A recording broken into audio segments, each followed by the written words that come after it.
بسم اللہ الرحمن الرحیم۔ السلام علیکم ورحمۃ اللہ وبرکاتہ۔ ناظرین کرام، دفاع صحابہ سیریز کے اندر آج کا جو ہمارا موضوع ہے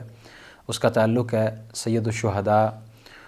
رسول اللہ صلی اللہ علیہ وسلم کے چچا حضرت علی رضی اللہ تعالیٰ عنہ کے چچا سیدنا امیر حمزہ رضی اللہ تعالیٰ عنہ کے فضائل و مناقب۔ ہم شیخ صاحب سے یہ جاننے کی کوشش کریں گے کہ ان کو اللہ تبارک و تعالیٰ کے دین کے لیے کس طرح شہید کیا گیا اور انہوں نے اپنی جان کا جو نذرانہ پیش کیا، اس حوالے سے بعض علماء کرام یا بعض خطباء مختلف طرح سے واقعات بیان کرتے ہیں، اور یہ بھی بیان کرتے ہیں کہ ہند نامی جو صحابیاں ہیں، بعد میں جو صحابیہ ہو گئیں، انہوں نے ان کا کلیجہ چبایا باقاعدہ نکال کر اور ان کا مصلح کیا گیا۔ تو وہ جو کلیجہ چبانے والی بات ہے، بعض لوگ یہ بیان کرتے ہیں اور طرح طرح کی تنقید بھی کرتے ہیں، آیا وہ درست ہے یا اس کی کوئی حقیقت نہیں ہے؟ اس سے جڑے اور بھی دیگر سوالات ہوں گے، لیکن جو میجر اور بنیادی چیز ہے وہ یہی ہے کہ ان کو جو سید الشہداء کہا جاتا ہے وہ کس بنیاد پر کہا جاتا ہے اور ان کے جو فضائل و مناقب ہے وہ کیا ہیں۔ ہم چلتے ہیں جناب فؤاد بھٹوی حافظہ اللہ تعالیٰ کی جانب، جنہوں نے ہمارے لیے آج بھی وقت نکالا۔ شیخ کیسے مزاج ہیں آپ کے؟ الحمدللہ، اللہ کا شکر۔ آپ کیسے ہیں؟ الحمدللہ۔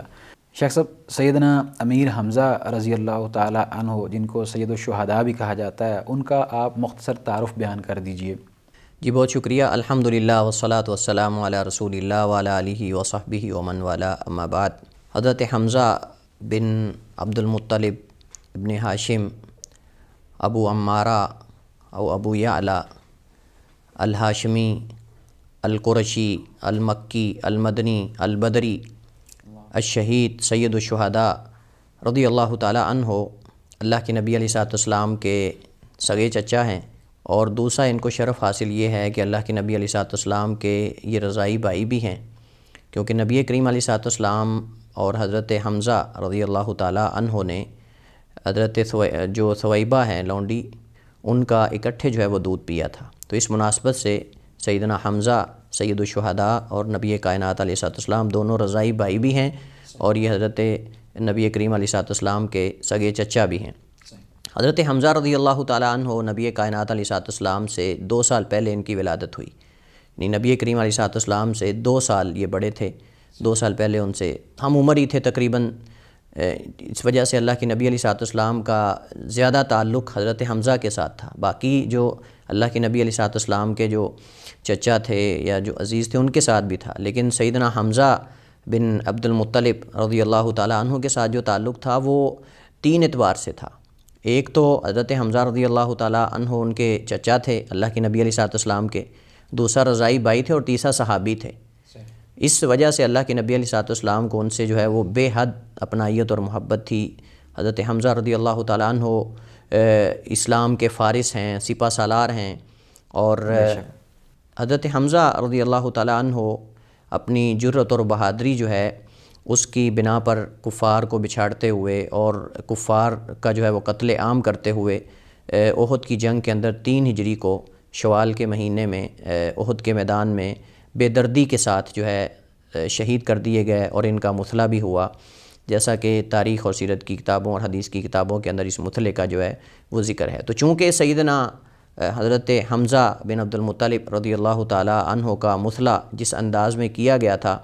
اس انداز میں شاید ہی کسی کے ساتھ جو ہے وہ ہوا ہو تاریخ کے اندر، کسی شہید کے ساتھ، تو اس وجہ سے نبی کائنات علیہ السلام نے ان کو سید الشہداء کا لقب دیا رضی اللہ تعالی عنہ عن صحابتی اجمعین۔ سید الشہداء سیدنا حمزہ رضی اللہ تعالیٰ عنہ کے آپ چند فضائل و مناقب بھی بیان کر دیجئے کہ انہوں نے کس طرح اسلام کی سربلندی کے لیے، دین کی خدمت کے لیے اور اللہ کے دین کو غالب کرنے کے لیے اپنی جان کا نذرانہ پیش کیا۔ حضرت حمزہ رضی اللہ تعالیٰ عنہ سید الشہداء مکہ میں بھی نبی علیہ السلام کی نبوت کے 2 سال مسلمان ہو گئے تھے، اور مسلمان ہونے سے پہلے سے ہی اللہ کے نبی علیہ السلام کا دفاع کرتے تھے، اور تاریخ و سیرت اس بات کی شاہد ہے کہ متعدد مقامات پہ حضرت حمزہ بن عبد المطلب رضی اللہ تعالیٰ عنہ نے نبی کائنات علیہ السلام کا اور آپ کی دعوت کا دفاع کیا ہے، اگرچہ مشرک تھے اس وقت لیکن پھر بھی دفاع کیا ہے۔ اور نبی علیہ السلام کی نبوت کا جب 2 سال تھا تو اس وقت اللہ کے نبی علیہ السلام کی نبوت پر ایمان لائے، آپ کو نبی اور رسول مانا، اور اس کے بعد بے حد درجے کی اللہ کے نبی علیہ الصلوۃ والسلام سے محبت کرتے تھے اور ہر مقام پہ اللہ کے نبی علیہ الصلوۃ والسلام کا دفاع کرتے تھے۔ حضرت حمزہ رضی اللہ تعالیٰ عنہ نے دیگر مہاجرین کی طرح ہجرت کی مدینہ کی طرف، اور ان کو دیگر صحابہ کرام کے مقابلے میں جو شرف حاصل ہے وہ یہ ہے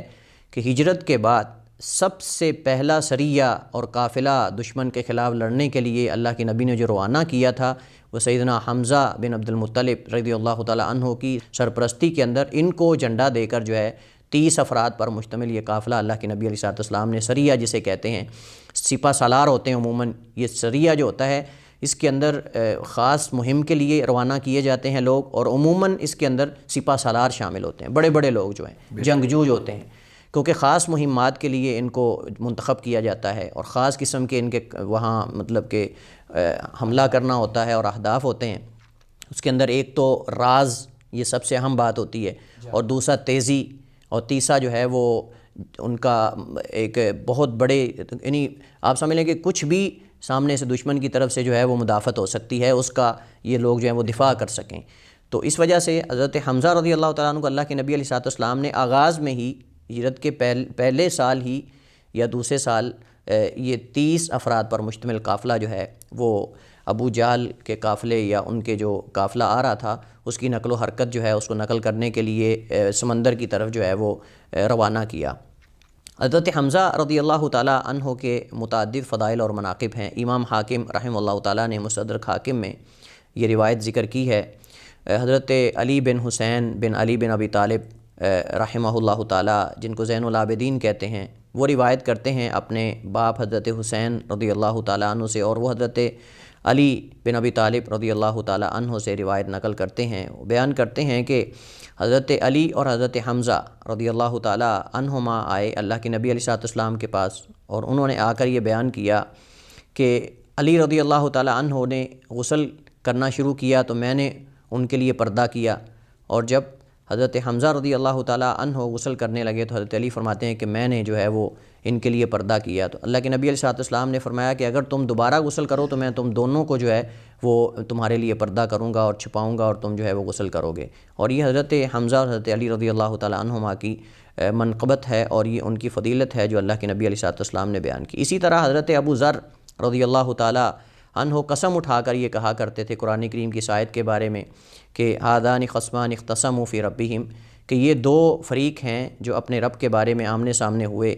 ایک فریق جو ہے وہ مسلمانوں کا تھا اور دوسرا فریق جو ہے کفار قریش اور اہل مکہ کا تھا، جس کے اندر حضرت علی بن ابی طالب رضی اللہ تعالیٰ عنہ، حضرت حمزہ بن عبد المطلب اور عبید اللہ ابن الحارث، یہ تینوں جو ہیں وہ قریش میں سے تھے اور بنو ہاشم میں سے تھے، کیونکہ آپ جانتے ہیں کہ بدر کے میدان کے اندر ان کا یہ مطالبہ تھا کہ ہماری جنگ جو ہے وہ انصار سے نہیں ہے، ہماری جنگ تو آپ سے ہے۔ تو اس وقت پھر اللہ کے نبی علیہ الصلوۃ والسلام نے حضرت حمزہ بن عبد المطلب اور حضرت علی اور حضرت عبیدہ ابن الحارث، ان تینوں کو جو ہے وہ مبارزے کے لیے جو ہے وہ کفار کے مقابلے کے اندر نکالا تھا، اور اس کے مقابلے کے اندر عتبہ اور شیبہ اور جو ولید ہیں، ولید بن عتبہ، یہ تینوں نکلے تھے۔ تو حضرت ابو ذر رضی اللہ تعالیٰ عنہ قسم اٹھا کر فرمایا کرتے تھے کہ یہ قرآن کریم کی جو آیت ہے ھذان خصمان اختصموا فی ربہم، اس سے مراد حضرت حمزہ ہیں رضی اللہ تعالیٰ عنہ، اور حضرت علی اور حضرت عبیدہ ابن الحارث رضی اللہ تعالیٰ عنہ ہیں۔ اسی طرح نبی کریم علیہ الصلوۃ والسلام نے جب احد کی جنگ ختم ہوئی تو اللہ کے نبی علیہ الصلوۃ والسلام نے حضرت حمزہ کے بارے میں فوراً صحابہ سے پوچھا کہ حمزہ کہاں ہے، حمزہ کو تلاش کرو۔ تو جب حضرت حمزہ رضی اللہ تعالیٰ عنہ کو پایا گیا تو ان کے جسم کا مثلا کر دیا گیا ہے، کان کاٹ دیے گئے، آنکھیں نکال لی گئیں اور ان کے اعضاء کو کاٹ دیا گیا۔ تو اللہ کے نبی علیہ الصلوۃ والسلام نے اس وقت جو ہے وہ آپ کی آنکھوں سے آنسو بہنے لگے، اور اللہ کے نبی علیہ الصلوۃ والسلام نے کہا کسی کے پاس کوئی کفن ہے، کسی کے پاس کوئی کپڑا ہے؟ تو ایک صحابی نے جلدی سے ایک کفن یا ایک چادر جو ہے وہ اللہ کے نبی علیہ الصلوۃ والسلام کی خدمت میں پیش کی، تو اللہ کے نبی علیہ الصلوۃ والسلام نے جلدی سے وہ حضرت حمزہ کے اوپر ڈال دی، اور اللہ کے نبی علیہ الصلوۃ والسلام نے فرمایا سید الشہداء عند اللہ یوم القیامہ حمزہ، کہ تمام شہداء کے سردار اللہ کے ہاں قیامت کو اگر کوئی ہوں گے تو وہ حمزہ ابن عبد المطلب رضی اللہ تعالیٰ عنہ ہوں گے۔ بلکہ حضرت حمزہ رضی اللہ تعالیٰ عنہ کی بہادری کے بارے میں یہ بیان کیا جاتا ہے کہ حضرت حمزہ رضی اللہ تعالیٰ عنہ کا کوئی مقابلہ نہیں کرتا تھا، دشمن کسی کے اندر جرت نہیں تھی کہ سامنے آ کر ان کا مقابلہ کر سکے، اور کئی افراد جو ہیں وہ ان کا سامنا بھی نہیں کر سکتے تھے، حتیٰ کہ جس صف کے اندر گھستے تھے، داخل ہوتے تھے، وہ صف ساری ادھر والے ادھر ہو جاتے اور سائڈ یعنی دونوں طرف پہ علیحدہ علیحدہ آگے سے بھاگ جاتے تھے۔ اور اسی وجہ سے سیدنا حمزہ رضی اللہ تعالی عنہ بدر کی جنگ کے اندر بھی انہوں نے اپنی بہادری کے جوہر دکھائے، اور احد کی جنگ کے اندر بھی صحابہ کرام بیان کرتے ہیں کہ ہم دیکھتے تھے کہ حمزہ جس طرف بھی رخ کرتے ہیں ان کے سامنے کوئی کافر ٹکتا ہی نہیں۔ کفار بڑے بڑے بہادر اہل مکہ میں سے وہ آگے ان کے سامنے جو ہے وہ رکنا برداشت نہیں کرتے تھے اور بھاگ جاتے تھے۔ تو اسی وجہ سے حضرت حمزہ رضی اللہ تعالیٰ عنہ، بلکہ علماء اور مورخین یہ لکھتے ہیں کہ اس جنگ کے اندر کسی کے اندر یہ جرت نہیں تھی کہ حضرت حمزہ کو سامنے آ کر ان کو شہید کرتا۔ اس وجہ سے وحشی نے جو ہے وہ غداری کرتے ہوئے ان کو جو ہے وہ نیزہ چھپ کر مارا۔ وحشی بھی سامنے آ کر جو ہے وہ حضرت حمزہ رضی اللہ تعالیٰ عنہ کا مقابلہ نہیں، ان کی بہادری کی وجہ سے، ان کی بہادری معروف تھی عرب کے اندر، ان کا روب اور دبدبہ اور ہیبت اور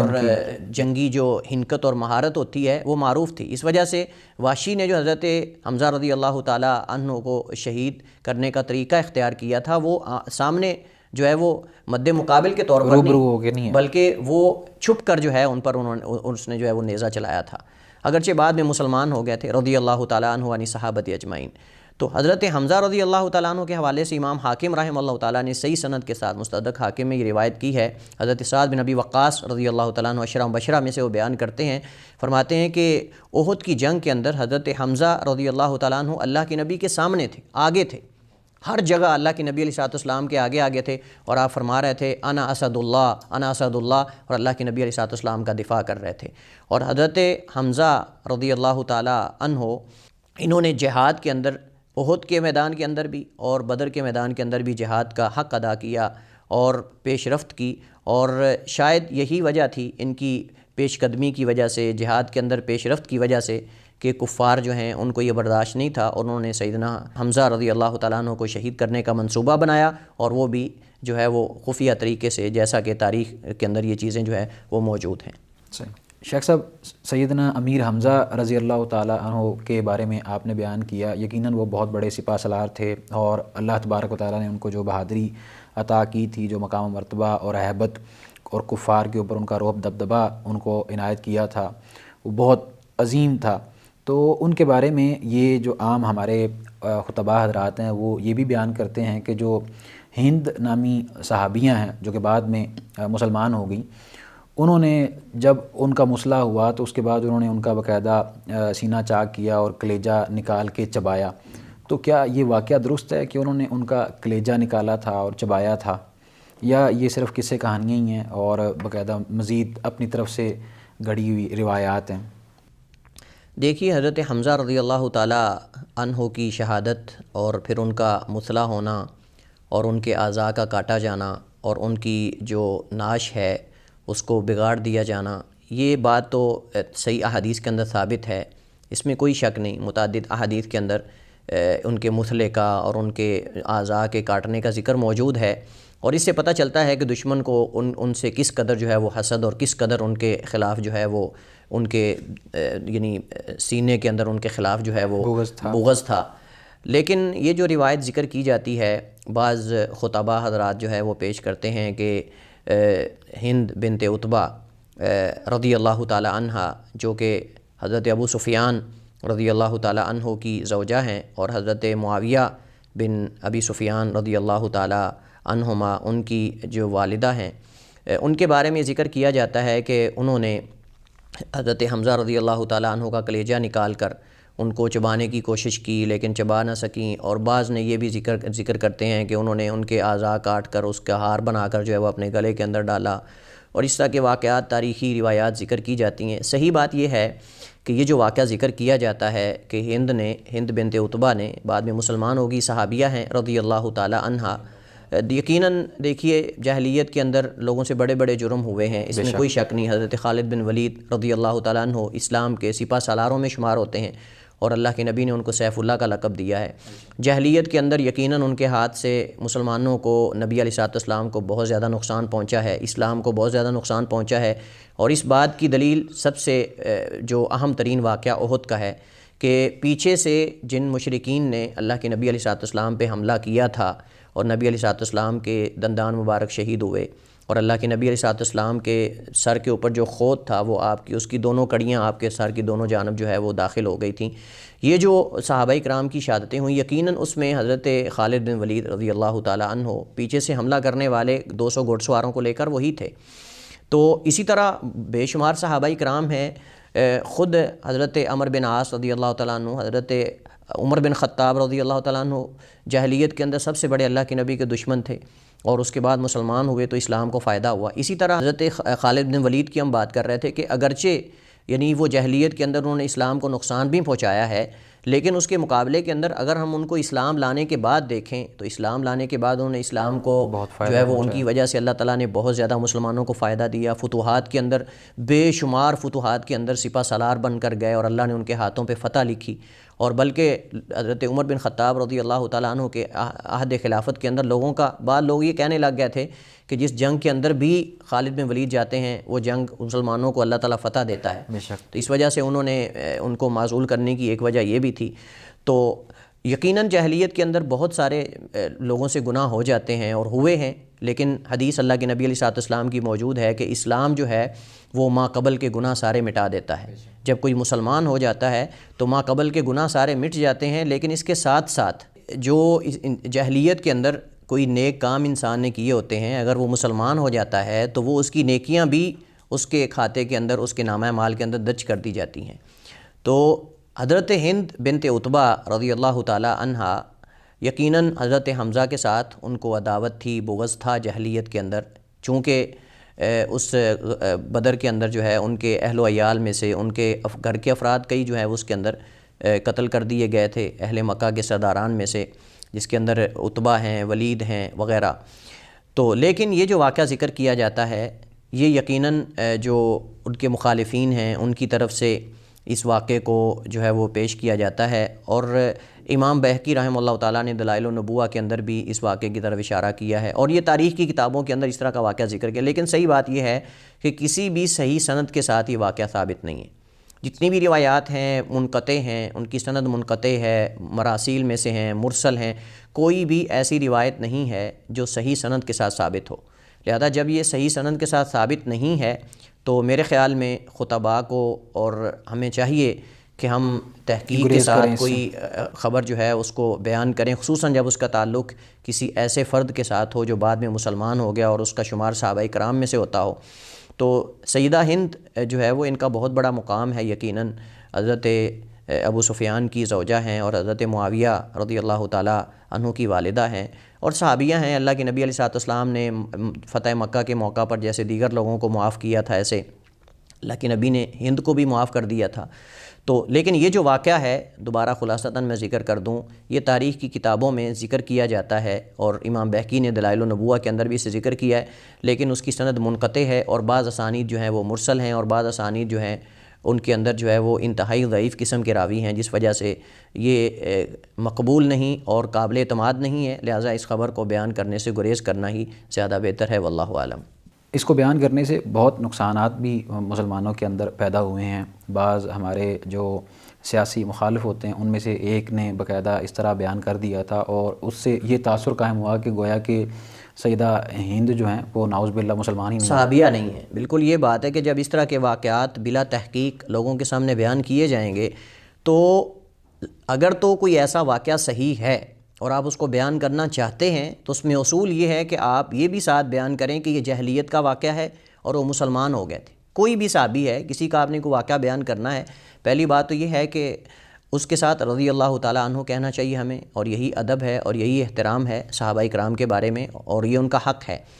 تو اس کے بعد اگر کوئی ایسا واقعہ ثابت ہے اور آپ بیان کرنا چاہتے ہیں تو ساتھ ان کے اسلام کو بھی بیان کریں کہ یہ ان کی جاہلیت کا واقعہ ہے، دور جاہلیت کا، اور اس کے بعد وہ مسلمان ہو گئے تھے۔ اب مثلاً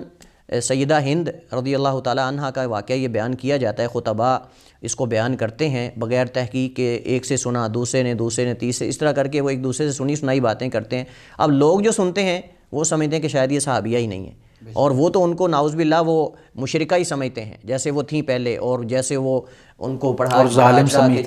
بیان کیا جاتا ہے۔ تو اسی طرح دیگر صحابہ کرام کے واقعات بھی، اگر مثلا حضرت خالد بن ولید رضی اللہ تعالیٰ عنہ کا واقعہ ابھی میں نے ذکر کیا کہ اسلام احد کے اندر اسلام کو نقصان پہنچا ان کی وجہ سے، لیکن یہ جاہلیت میں تھا، اور جاہلیت کے اندر انسان جو بھی اس کے گناہ ہوتے ہیں اللہ تعالیٰ اسلام لانے کے بعد وہ سارے مٹا دیتا ہے۔ اس وجہ سے حضرت عمر بن عاص رضی اللہ تعالیٰ عنہ جب اللہ کے نبی علیہ السلام کے ہاتھ پہ بیعت کرنے لگے تو ہاتھ پیچھے کھینچ لیا، تو جب ہاتھ کھینچ لیا تو اللہ کے نبی علیہ السلام نے پوچھا کہ عمر کیا ہوا ہے، تم تو بیعت کرنا چاہتے تھے؟ تو ماننے لگے اللہ کے رسول میں اس شرط پر بیعت کرتا ہوں کہ پہلے مجھے یہ بتائیے کہ میرے جو جاہلیت کے گناہ ہیں کیا وہ مجھے اللہ تعالیٰ معاف کرے گا کہ نہیں۔ ایک دور تھا کہ آپ کا چہرہ سب سے مجھے برا چہرہ نظر آتا تھا، لیکن آج میں مسلمان ہو رہا ہوں اور اس کرۂ ارض پر، اس زمین پر، سرزمین پر اگر سب سے خوبصورت مجھے کوئی چہرہ نظر آتا ہے تو وہ آپ صلی اللہ علیہ وسلم کا چہرہ ہے۔ اور اس کے بعد جب اللہ کے نبی علیہ السلام نے فرمایا کہ عمر تمہیں پتہ نہیں، اللہ تعالیٰ تو اسلام لانے سے جو ہے وہ یہ اسلام جو ہے وہ انسان کے گزشتہ سارے گناہ مٹا دیتا ہے، تو حضرت عمر فرماتے ہیں کہ اس کے بعد پھر میں نے اللہ کے نبی علیہ السلام کے ہاتھ پر بیعت کی اور مجھے تسلی ہوئی کہ اللہ تعالیٰ میرے گزشتہ جاہلیت کے گناہ جو ہے وہ معاف فرما دے گا۔ بہت شکریہ شیخ، اللہ تبارک و تعالیٰ آپ کے علم میں مزید برکت نازل فرمائے۔ انشاءاللہ ہم دیگر موضوعات کے اوپر بھی آپ کو مدعو کریں گے۔ ناظرین کرام، یہ تھا ہمارا آج کا پروگرام جس کے اندر شیخ صاحب نے سید الشہداء امیر حمزہ رضی اللہ تعالیٰ عنہ کے فضائل و مناقب بیان کیے، اور یہ واضح کیا کہ یہ جو خطباء حضرات عوام الناس کے اندر سیدہ ہند کے واقعات بیان کرتے ہیں اور ان کو نعوذ باللہ ظالم باقاعدہ یہ ظاہر کرواتے ہیں کہ وہ بڑی ظالم تھی، ایسا نہیں ہے، اس کی تحقیق ضروری ہے اور اس چیز سے گریز کرنا چاہیے۔ اگر آپ وہ واقعہ بیان کرتے بھی ہیں تو اس کے بعد جب انہوں نے اسلام قبول کیا تو وہ چیز بھی بیان کرنی چاہیے، اور جس طرح شیخ صاحب نے بیان کیا کہ اس طرح کے واقعات بیان کرنے ہی نہیں چاہیے کیونکہ وہ گناہ ہوتے ہیں اور گناہوں کو بیان نہیں کرنا چاہیے جبکہ وہ اسلام میں صحابہ کرام داخل ہو چکے ہیں۔ تو اس حوالے سے اگر آپ کا کوئی سوال ہو تو وہ آپ کر سکتے ہیں۔ انشاءاللہ ہم دیگر موضوعات کے ساتھ بھی حاضر ہوتے رہیں گے، تب تک کے لیے آپ ہمیں دیجیے اجازت۔ اللہ حافظ۔